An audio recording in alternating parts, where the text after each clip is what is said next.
السلام علیکم ورحمۃ اللہ وبرکاتہ۔ معزز ناظرین کرام، آپ سبھی کا استقبال ہے دل کی گہرائیوں سے ہمارے YouTube channel world Urdu report میں۔ میں ہوں آپ کا میزبان عبدالاحد قاسمی۔ ناظرین، آج کی تاریخ ہے 22 رجب المرجب 1447 ہجری، مطابق 12 جنوری 2026 بروز پیر۔ ناظرین، اپنے موضوع کے سلسلے کا آغاز کرنے سے پہلے آپ سے ایک مؤدبانہ گزارش ہے کہ اگر آپ نے ابھی تک ہمارے چینل کو سبسکرائب نہیں کیا ہے تو ابھی سبسکرائب کر دیں، ویڈیو کو لائک کریں اور اہم موضوع اور تبصرے کو دوسروں تک پہنچانے کے لیے اس ویڈیو کو شیئر بھی ضرور کر دیں۔ ناظرین کرام، آج ایک ایسا ایمان افروز اور روح کو بیدار کرنے کا واقعہ مدینہ منورہ کی اس مقدس سرزمین پر پیش آیا جس کا دیدار کرنے کے لیے ہم سبھی بے قرار رہتے ہیں۔ ناظرین کرام، آج ہم ایک ایسے جلیل القدر صحابی کا واقعہ بیان کرنے جا رہے ہیں جو کہ کاتب وحی بھی ہیں اور رسول اللہ صلی اللہ علیہ وسلم کے برادر نسبتی بھی ہیں، اور جن کے حلم بردباری اور بہادری، شجاعت اور ہمت کی گواہی خود رسول اللہ صلی اللہ علیہ وسلم نے دی ہے۔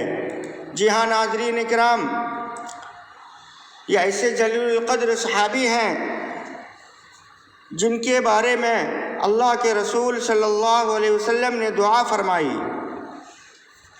ناظرین کرام، حضرت امیر معاویہ رضی اللہ تعالی عنہ حضور صلی اللہ علیہ وسلم کی خدمت میں بیٹھے تھے۔ ایک شہزادہ آ کر کہتا ہے، یا رسول اللہ صلی اللہ علیہ وسلم، میں عیسائیوں کا شہزادہ ہوں، غسان کی ریاست سے آیا ہوں، میرا باپ بادشاہ ہے، میں نے تورات اور انجیل میں اپنے راہبوں اور پادریوں سے سنا ہے کہ آپ نبی آخر الزماں ہیں۔ میں اسی علاقے میں آیا تو میں زیارت کے لیے آ گیا، یعنی میں مدینہ طیبہ آیا تو آپ سے زیارت کے لیے بھی آ گیا۔ وہ چلنے لگا تو کہا، کیا اللہ کے رسول صلی اللہ علیہ وسلم، میں اگر تحفہ اور ہدیے آپ کو دوں تو کیا آپ قبول کریں گے؟ حضور صلی اللہ علیہ وسلم نے فرمایا، ضرور میں تمہارا تحفہ قبول کروں گا۔ چنانچہ وہ شہزادہ رخصت ہوتا ہے تو کہتا ہے کہ میرا سامان 6 میل کی فاصلے پر ایک جگہ پڑا ہوا ہے، یعنی جو تحفے اور تحائف اور ہدیے میں آپ کو دینا چاہتا ہوں وہ بہت فاصلے پر ہے۔ آپ صلی اللہ علیہ وسلم کسی خادم کو میرے ساتھ بھیج دیں جو ہدیہ لے آئے۔ حضور صلی اللہ علیہ وسلم کے خصوصی خدام میں حضرت انس بن مالک رضی اللہ تعالی عنہ کا نام مشہور ہے، یا حضرت زید بن حارثہ کا نام مشہور ہے، لیکن اس وقت ان دونوں میں کوئی بھی موجود نہیں تھا۔ چنانچہ حضرت امیر معاویہ رضی اللہ تعالی عنہ حضور صلی اللہ علیہ وسلم کی خدمت میں بیٹھے تھے، اور اس وقت ان کی عمر 24 سال تھی، یعنی وہ بالکل نوجوان تھے۔ حضور صلی اللہ علیہ وسلم نے فرمایا، معاویہ جاؤ، اس عیسائی شہزادے کے ساتھ جاؤ، جو چیز تمہیں دے وہ لے آؤ۔ حضرت امیر معاویہ رضی اللہ تعالی عنہ اس شہزادے کے ساتھ چل پڑے۔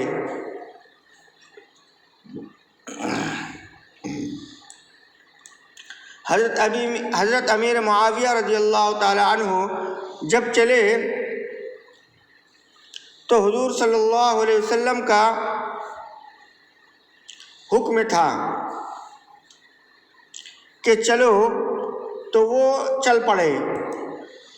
بس حضور کا حکم سننا تھا کہ وہ بالکل چل دیے، اور دوسری اس کا جوتا مسجد کے دوسری طرف تھا، وہ جوتا بھی نہیں پہنا کہ حضور صلی اللہ علیہ وسلم کا حکم ہے، یہ سوچ کر وہ چل دیے۔ اور شہزادہ بھی جا رہا ہے تو میں اس کے ساتھ چلوں۔ اب شہزادہ مسجد سے باہر نکلا، حضرت معاویہ رضی اللہ تعالی عنہ بھی نکلے۔ عرب کی سخت گرمی اور سخت دھوپ اور ریت ہے، جب ریت پر دھوپ پڑتی ہے تو اس کی تپش اور شدت اور بھی زیادہ سخت ہو جاتی ہے، اور اس کے علاوہ صحرا ہے جہاں نہ پانی ہے اور نہ کوئی ٹھہرنے کی ٹھنڈی چھاؤں۔ چنانچہ جب مدینہ کے حدود سے باہر نکلے، حضرت امیر معاویہ رضی اللہ تعالی عنہ کے پاؤں جلنے لگے تو حضرت امیر معاویہ نے اس شہزادے سے کہا کہ مجھے اپنا جوتا دے دو یا مجھے اپنی سواری پر سوار کر لو۔ تو اس شہزادے نے کہا کہ تو غلام ہے، تو نوکر ہے، میں شہزادہ ہوں، میں کمتر لوگوں کو اپنا جوتا کیسے دے دوں؟ تو کمتر اور حقیر اور غلام ہے۔ دوستو اور ناظرین کرام، حضرت امیر معاویہ رضی اللہ تعالیٰ عنہ تو مکہ کے سردار ابو سفیان کے لڑکے تھے، لیکن آج تو حکم نبی آخر الزماں کا تھا، آج تو حکم سرکار کونین اور سرور کائنات کا تھا۔ حضرت امیر معاویہ رضی اللہ تعالیٰ عنہ خاموش ہو گئے اور 6 میل تک اس گھوڑ سوار شہزادے کے ساتھ عرب کی دھوپ اور ریت میں امیر معاویہ بھاگتے رہے۔ 6 میل بعد اس کا پڑاؤ آیا، یعنی اس شہزادہ کا پڑاؤ آیا۔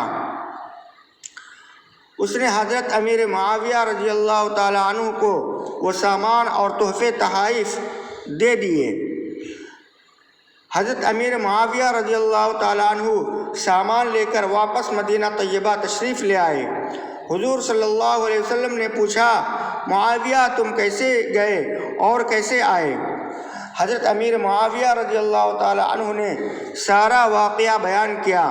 حضور صلی اللہ علیہ وسلم بڑے خوش ہوئے کہ بغیر جوتے کے دھوپ میں گیا، تجھے اس نے حقیر کہا اور غلام کہا اور نوکر کہا تو تم واپس کیوں نہیں آئے؟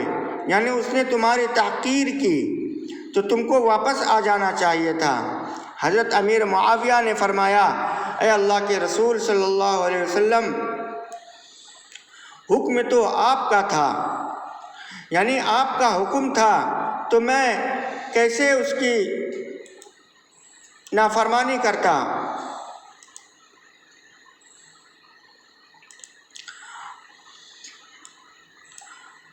پاؤں جلتے ہیں تو جلنے، میرا جسم بھی جل جاتا تو معاویہ واپس نہیں آتا۔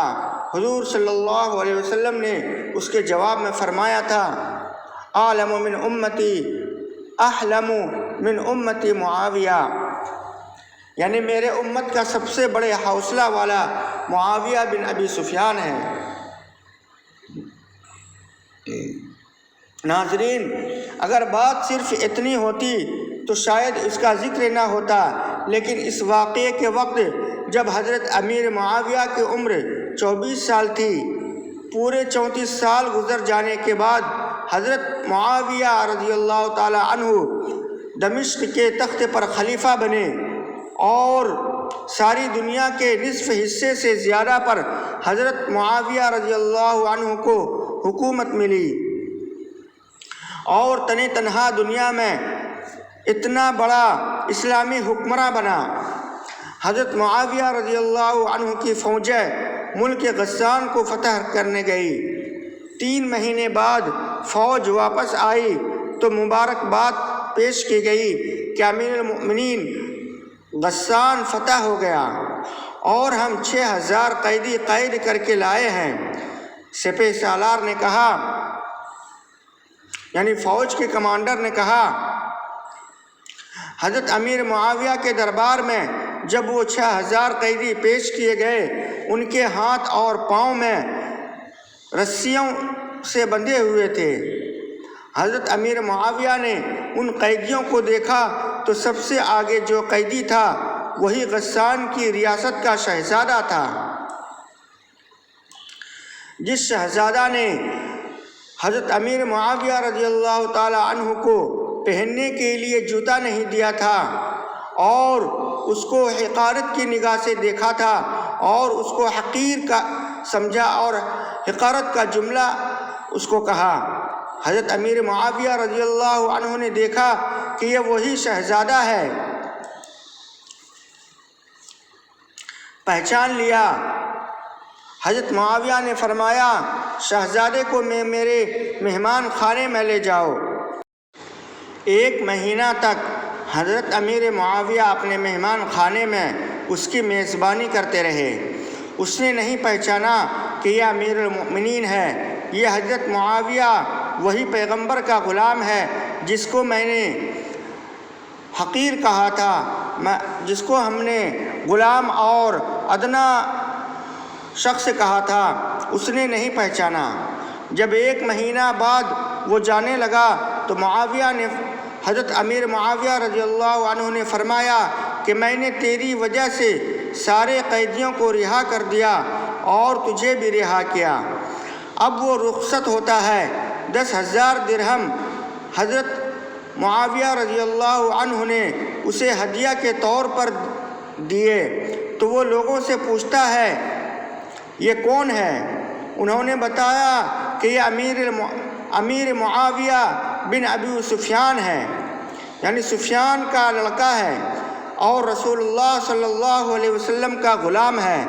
اب اس کے ذہن میں آیا کہ یہ تو وہی نوجوان ہے جس کو میں نے پہننے کے لیے جوتا نہیں دیا تھا اور میں نے اس کو کہا تھا کہ تو کمتر درجے کا آدمی ہے۔ اب اس کی آنکھیں شرم سے جھک گئیں۔ حضرت معاویہ رضی اللہ عنہ کے پاس آ کر کہنے لگا، امیر المؤمنین، آپ وہی معاویہ ہیں جو میرے ساتھ پیدل گئے تھے رضی اللہ عنہ۔ حضرت معاویہ رضی اللہ عنہ نے فرمایا، اے شہزادہ، ہاں میں محمد کا وہی کمتر درجے کا غلام ہوں، میں محمد کا وہی نوکر ہوں۔ اس نے کہا، میں شرمندہ ہوں، یعنی اس شہزادے نے کہا کہ میں شرمندہ ہوں کہ آج جب میں غلام بن کر آیا ہوں تو میرے ساتھ اتنا اچھا سلوک اور میرے ساتھ اتنی عزت کی گئی۔ حضرت امیر معاویہ نے فرمایا، میں نے تجھے پہلی مرتبہ ہی پہچان لیا تھا اور سب کچھ میں نے پہچاننے کے بعد کیا۔ تیرا اخلاق یہ تھا کہ تو نے مجھے جوتا نہ دیا، شاید تیرے مذہب نے تجھے یہ اخلاق سکھایا ہو، اور میرا اخلاق یہ تھا کہ تو نے میرے ساتھ جو سلوک کیا میں نے وہ تجھے بتلایا بھی نہیں، میں نے وہ تجھے پوچھا بھی نہیں۔ میں نے پہچان کر تیری رسیاں کھلوائیں، میں نے پہچان کر تیرے ہاتھ کھلوائے اور پہچان کر تجھے مہمان بنایا، پہچان کر تجھے 10,000 درہم دیے۔ وہ زار و قطار رونے لگا اور کہنے لگا، امیر المؤمنین، میں نے بڑے بڑے بادشاہوں کے دربار دیکھے، تیرے سے زیادہ کوئی حوصلہ والا نہیں دیکھا، مجھے جلدی کلمہ پڑھا کر مسلمان کر دیجئے۔ اسی بات کو حضور صلی اللہ علیہ وسلم نے فرمایا تھا، احلم من امتی معاویہ، یعنی میری امت کا سب سے بڑا حوصلے والا شخص وہ معاویہ بن ابی سفیان ہے۔ ناظرین کرام، حضرت امیر معاویہ رضی اللہ عنہ کا یہ واقعہ قیامت تک کے لیے اعلان ہے کہ اسلامی اخلاق دلوں کو فتح کرنے کی سب سے بڑی طاقت ہے۔ جس اخلاق نے ایک مغرور شہزادے کو شرمندہ کر دیا، وہی اخلاق اسلام کی اصل پہچان ہے۔ یہی وہ نبوی تربیت ہے جو انسان کو حاکم نہیں بلکہ دلوں کا فاتح بناتی ہے۔ یہ واقعہ ثابت کرتا ہے کہ اسلام تلوار سے ہرگز نہیں بلکہ اعلیٰ اخلاق سے دلوں کو فتح کرتا ہے۔ اللہ تبارک و تعالی ہمیں بھی حضرت امیر معاویہ جیسے حلم، صبر اور اخلاق نبوی کا سچا وارث بنائے اور ہمارے کردار کو اسلام کی سچی تصویر بنا دے۔ ناظرین، یہ واقعہ ہمیں یاد دلاتا ہے کہ اقتدار، طاقت اور بدلہ وقتی چیزیں ہوتی ہیں، اصل کامیابی وہ ہے جو انسان کو معاف کرنا سکھائے۔ حضرت امیر معاویہ رضی اللہ تعالی عنہ کا کردار ہمیں بتاتا ہے کہ جو نبی کا غلام ہو صلی اللہ علیہ وسلم وہ دلوں کا بادشاہ بن جاتا ہے۔ اللہ ہمیں بھی ایسا ہی اخلاق حسنہ عطا فرمائے۔ ناظرین، ویڈیو کو لائک کریں اور چینل کو سبسکرائب کر دیں اور شیئر بھی کر دیں۔ جزاک اللہ تعالی خیراً۔ السلام علیکم ورحمۃ اللہ وبرکاتہ۔